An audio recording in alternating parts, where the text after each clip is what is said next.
When people speak about God, they often imagine something distant, an authority seated beyond the clouds, a figure described by doctrines, defended by institutions, and defined by rigid beliefs.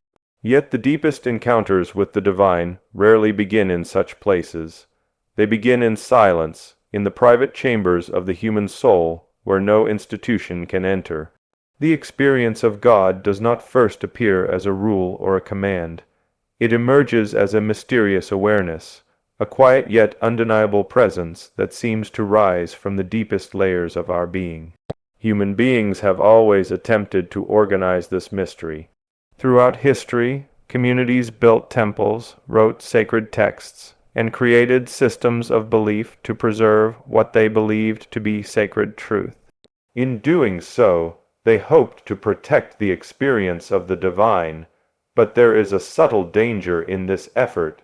The moment a living experience is placed into a rigid structure, it begins to lose its vitality. What was once a living encounter becomes a formula, something memorized rather than experienced. Consider the moments in life when people truly feel the presence of something greater than themselves. It may appear in a moment of deep reflection, in a dream that carries powerful meaning, in a sudden insight during suffering, or in an overwhelming sense of awe when facing the vastness of existence. These experiences do not arrive through institutions. They arise spontaneously, as though the psyche itself is opening a doorway to a deeper reality. Within every human being, there exists a profound inner landscape, a realm that cannot be measured by science, nor fully described by language. In this inner world, symbols emerge, images, feelings, and intuitions that seem to carry a sacred weight.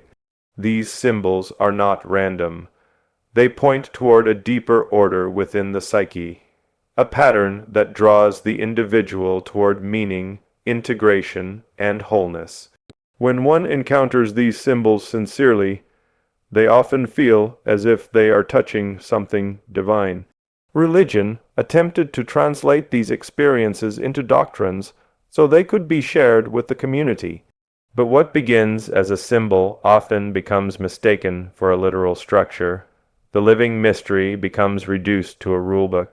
The sacred becomes an argument about who is right and who is wrong, and in that transformation, something essential is lost. The divine cannot be captured by systems. It is not confined to buildings, nor restricted to rituals performed at specific times. The presence people call God appears wherever the human soul opens itself to truth. It is encountered in the courage to confront one's own darkness, in the humility to admit uncertainty, and in the quiet realization that life carries a meaning far greater than the surface of ordinary thought. When people search for God only in external authority, they often miss the place where the encounter truly begins. The sacred does not first appear in institutions. It appears in the depths of the human psyche, where the mystery of existence speaks in symbols, dreams, and profound inner realizations. And once a person recognizes this, they begin to understand that the doorway to the divine was never outside of them. It was within them all along. From the earliest days of human consciousness, we have sought to express the mysteries of life through stories, myths, and rituals. These were never meant to be precise instructions or factual reports. They were symbolic expressions, attempts to communicate experiences that were too profound, too subtle, and too vast for ordinary language. Each myth, each parable, each sacred rite was a mirror held up to the psyche, reflecting the inner struggle, the longing, and the encounter with the unknown that all human beings share. These symbols were alive, carrying within them a transformative energy, a message meant to awaken the soul. Yet over time, a curious shift occurred. Symbols that once guided the individual inward began to be interpreted as literal truth.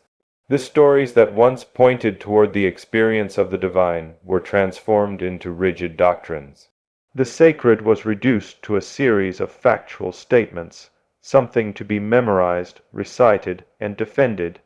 What had been a living map of the psyche became a static framework of belief, and when this happens, the power of the symbol is lost. Its life is drained, leaving behind only rules and judgments. When we mistake symbol for literal fact, we risk misunderstanding the very nature of God. For God is not a concept to be proven or disproven, not an entity confined to dogma. God is the archetypal reality that manifests in the psyche and in life itself. The stories, myths, and rituals of religion were meant to awaken our awareness of this reality, to invite us into a dialogue with the unconscious, to illuminate the paths where meaning and purpose reside. By treating these symbols as rigid truth, religion often obscures rather than reveals the divine. This literalization also creates division. When symbols are taken as factual rules, disagreement over interpretation becomes a conflict over reality itself. The wisdom embedded in the symbols, meant to guide the soul toward wholeness, becomes a source of division, fear, and judgment. People are taught to measure themselves and others by how faithfully they adhere to the letter of these stories, rather than how deeply they understand the spirit within them. The living energy that could unite humanity in shared exploration of the inner world is replaced by adherence to external authority. Yet even within this distortion, the symbols retain a trace of their original power. Dreams, art, and spontaneous insights often revive what was lost.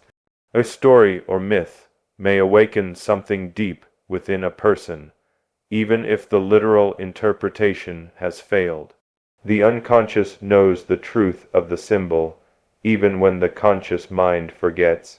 It continues to speak in images, in feelings, in moments of awe and wonder, reminding us that the divine cannot be confined to rigid forms. To encounter God authentically, one must learn to return to the original language of the soul. We must see myths and rituals as living symbols, not as literal instructions. We must allow them to speak to the inner world, to stir transformation rather than enforce obedience. Only then does their true purpose become clear, to guide us toward the encounter with the divine that exists beyond all human definitions. The sacred is never found in literal words. It is always discovered in the life they awaken within us. As religion evolved, something subtle yet profound occurred within the human soul. Many turned away from the institutions that claimed to hold the divine truth, sensing a conflict between the outer authority of organized belief and the inner experience of the sacred. They felt a dissonance, a tension between what was taught and what was felt.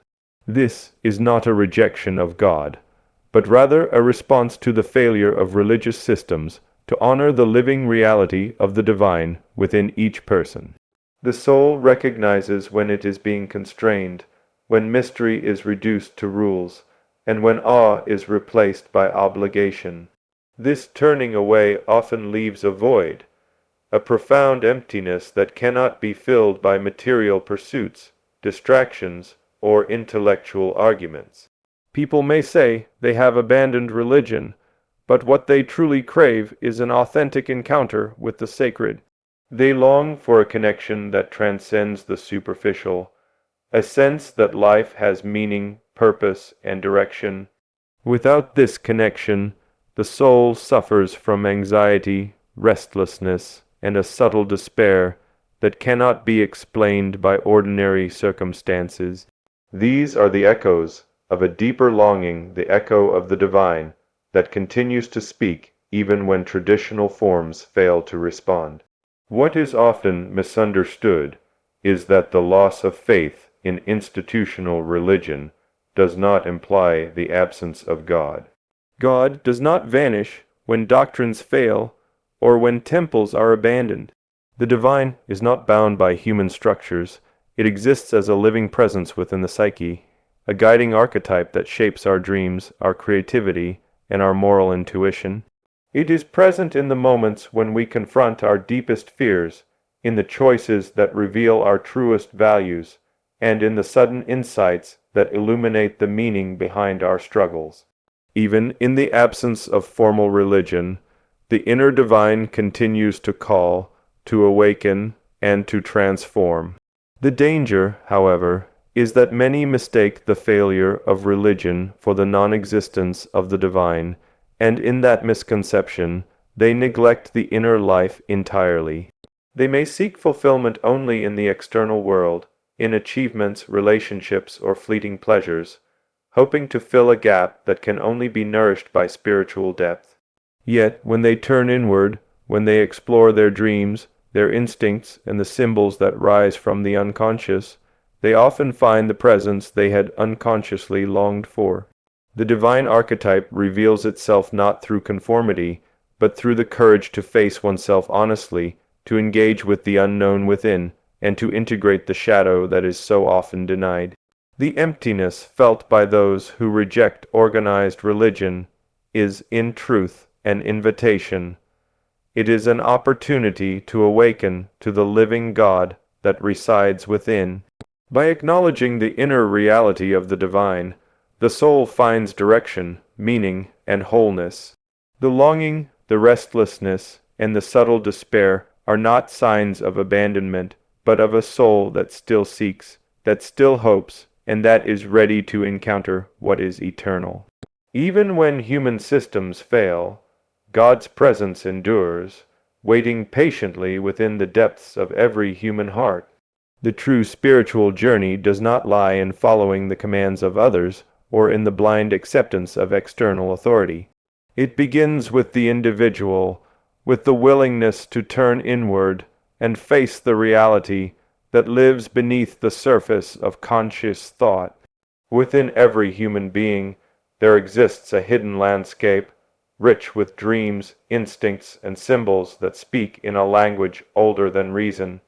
To encounter God authentically, one must embark upon this inward journey, a path that demands courage, honesty, and the willingness to confront the parts of oneself that are often denied or ignored. This journey is not without struggle. The human psyche is composed of light and shadow, and the shadow is often the most difficult to face. It contains impulses, fears, and desires that society teaches us to reject. Yet these are essential elements of the self. To ignore them is to remain incomplete, to live a life that is fragmented and shallow. But when one dares to confront the shadow, to understand and integrate it rather than repress it, the soul begins to awaken. This process, difficult as it is the path to individuation, the becoming of a whole person. Through it, the divine within the psyche is no longer hidden but revealed. Individuation is not a mere intellectual pursuit. It is a lived experience, a dialogue between the conscious mind and the unconscious, where the self reveals its truths in symbols, dreams, and moments of profound insight. It is through these experiences that the archetypal image of God manifests within, not as an abstract concept, but as a living presence that guides, challenges, and comforts. The divine is encountered not as an external authority to be obeyed, but as an internal reality to be recognized and embraced. Every insight, every moment of self-reflection, and every confrontation with the unknown brings one closer to the realization that God has always been present, waiting within the depths of the soul. This path requires patience and humility. It is not a journey with a clear map or predictable outcomes. It demands the courage to explore one's own inner contradictions, to sit with uncertainty, and to allow the unconscious to speak without interference. Yet those who persist find that the rewards are profound. Life gains a depth of meaning that no external doctrine can provide. Decisions are informed not solely by rules, but by a growing inner wisdom that senses the harmony between self and the greater reality. In this way, the sacred is experienced in every thought, every action, and every encounter with the world.